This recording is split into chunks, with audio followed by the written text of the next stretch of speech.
8 comedians Johnny Carson knew were actually evil in real life. For 30 years, Johnny Carson welcomed America's funniest people into our living rooms. His warm laugh and easy manner created an atmosphere where comedians felt comfortable enough to let their guard down. But when the cameras stopped rolling and the audience went home, Carson often saw a very different side of comedy's biggest names. Johnny had a photographic memory for cruelty, revealed a former Tonight Show producer who worked alongside Carson for over a decade. He could watch a comedian charm millions on camera, then turn around and scream at a production assistant seconds later, and he never forgot it. According to those closest to Carson, the legendary host maintained a mental blacklist of comedians whose public personas were radically different from their private behavior. Stars who portrayed themselves as lovable, charitable, or wholesome on screen, but who Carson knew to be cruel, abusive, or morally bankrupt behind the scenes. Tonight, we reveal the 8 comedians Johnny Carson privately considered to be genuinely awful human beings. Stars whose dark private lives and vicious treatment of others stood in stark contrast to their carefully crafted public images. Opens Friday, March the 24th. Would you welcome Jerry Lewis? Music. Applause. 1. Jerry Lewis, the humanitarian with a heart of stone. Jerry Lewis built his career playing lovable goofs and childlike characters.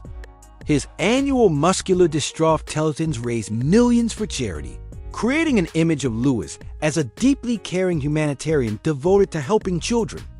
According to Carson's private observations, nothing could have been further from the truth.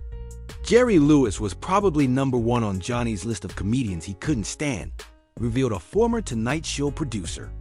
Not because of professional rivalry, but because Johnny saw how Lewis treated people when the cameras weren't rolling, and it disgusted him.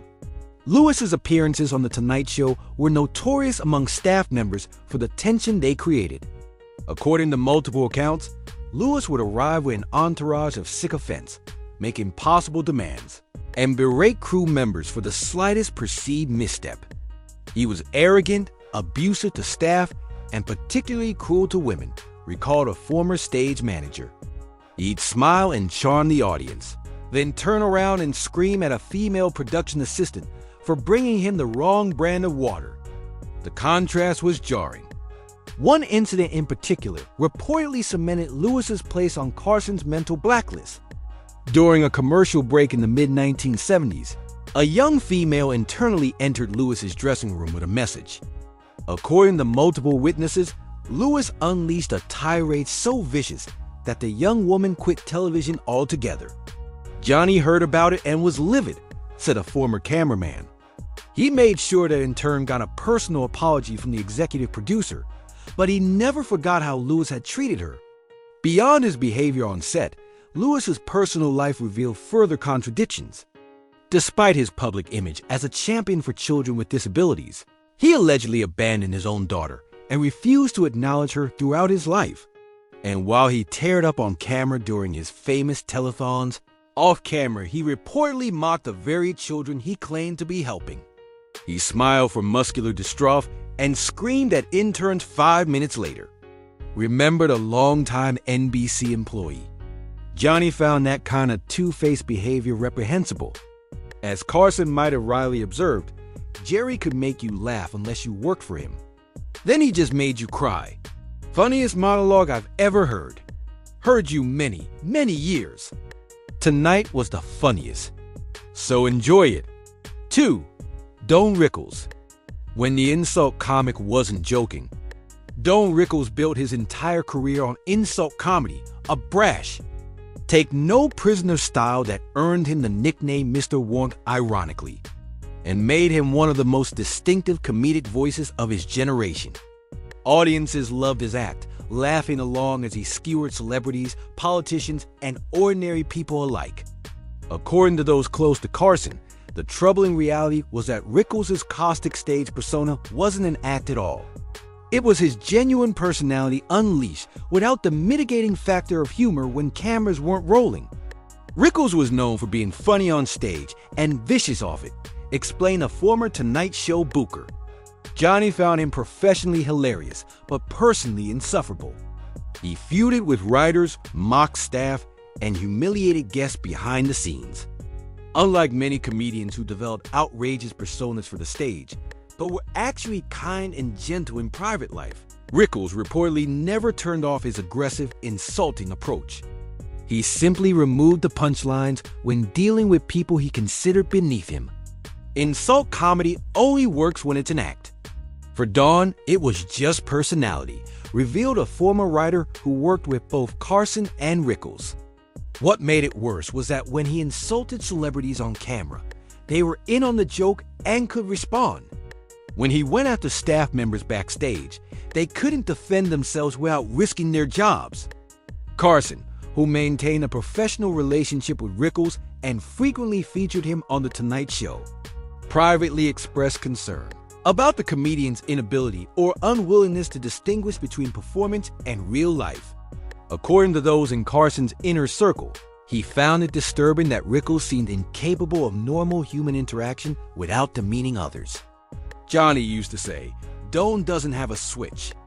He just has different targets." Recalled a former producer. He thought it revealed something fundamentally broken in Rickles' personality, that he couldn't relate to people without attacking them.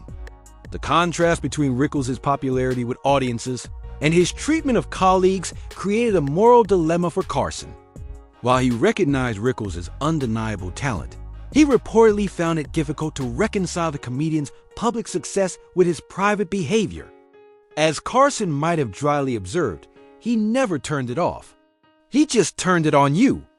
You and Earl Butz are going to do it again. Huh? Isn't he beautiful, Earl Butz? They're fitting him for a lightning rod. Now, 3. Bob Hope, America's beloved comedian with dark secrets. Bob Hope embodied wholesome American comedy for decades.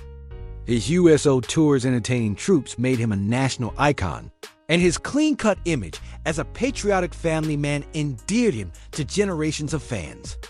According to Carson's private observations, that image concealed a much darker reality.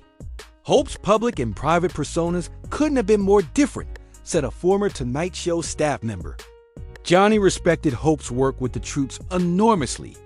That part was genuine, but he knew that behind the scenes, Hope was cold, calculating, and lived a double life that would have shocked his fans. The most striking contrast between Hope's public image and private reality involved his marriage. While presenting himself as a devoted husband to his wife Dolores, Hope allegedly engaged in affairs with countless women throughout his long career, including showgirl, actresses, and assistants who worked for him. He entertained the troops and betrayed his family, noted a former NBC executive who claimed knowledge of Hope's extramarital activities. Johnny found that hypocrisy particularly distasteful. The gap between Hope's family-friendly image and his actual behavior. Beyond his personal infidelities, Carson reportedly found Hope's backstage demeanor troubling. Unlike his warm, joking public persona, the private Hope was described as cold, politically calculating, and ruthlessly focused on maintaining his position in the entertainment industry regardless of who got hurt along the way. Bob Hope understood power better than comedy. Toward the end, observed a former writer who worked with both men. Johnny felt Hope had become more interested in collecting honors, maintaining political connections, and building his legacy than in actually being funny or kind. What particularly disturbed Carson, according to those close to him, was Hope's tendency to use his substantial political connections to advance his career and protect himself from criticism. Hope cultivated relationships with presidents from both parties and allegedly leveraged these connections to maintain his prominence long after his comedy had ceased to resonate with younger audiences. Johnny believed comedians should be outsiders who speak truth to power, explained a former producer. He was uncomfortable with how Hope had essentially become part of the establishment, using his political friendships to shield himself from the very kind of criticism comedians are supposed to deliver. As Carson might have observed with his characteristic dry wit, Hope brought laughs to war zones and heartbreak to hotel rooms. Johnny, it's so good to see you. I really mean it. Thank you, Milton. And I want to thank you for that marvelous introduction. I meant it. It's exactly the way I wrote it. 4. Milton Berle, television's first star with a monstrous ego. Milton Berle, known as Uncle Milty and Mr. Television, was America's first TV superstar. His variety show in the late 1940s and early 1950s was so popular that movie theaters and restaurants would close on Tuesday nights because everyone was home watching Berle. According to Carson's private observations, Berle's massive success created an ego that made him one of the most difficult personalities in show business.